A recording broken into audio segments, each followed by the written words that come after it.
சொன்னது. ரஜினி சார் கூட போட்டின்னு சொன்னாங்க. இப்போ ரஜினி சாரே வெளியே வந்துட்டாரு. இப்போ விஜய் சார் கூட போட்டின்னு ஒரு விஷயம் கேள்வி போடுறாங்க. கண்டிப்பா அவர் எந்த தொகுதி முடிவு பண்ணல. அதாவது முடிவு பண்ணல. ஜோசப் விஜய் அவர்களே, உங்களை நான் ரொம்ப மதிக்கிறேன்.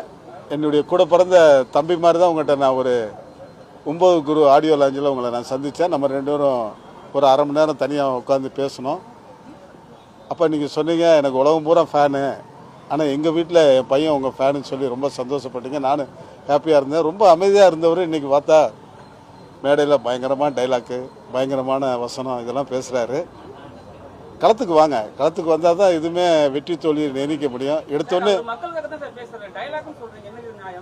இல்லை, அதாவது பேசுகிறது வந்து மேடையில் பேசணும். அவர் டைலாக் மாதிரி இங்கிட்டு அங்கிட்டு போகிறாரு வராரு, வீரபாண்டிய கட்டபொம்மன் வசனம்லாம் பேசுகிறாரு. அது வந்து அந்தளவுக்கு வந்து மக்கள் பாதி பேர் ஏற்றுக்கலாம். கூட்டம் எனக்கு கூட தான் கூடுது. கூட்டத்தை வச்சு எதுவுமே நம்ம கவனிக்க முடியாது. எனக்கும் ரசிகர்கள் ஏகப்பட்ட பேர் இருந்தாங்க. நானும் கட்சி ஆரம்பிக்கணும் ரொம்ப தீவிரமாக முயற்சி எடுத்தேன். கடைசியில் என்ன சூழ்நிலையை தள்ளிடுச்சு. அதனால் என்னுடைய அருமை தம்பி எங்கே நின்னாலும் 26ல் எங்கே நின்னாலும் அவர் எதிர்த்து நிற்க நான் தயாராக இருக்கிறேன்.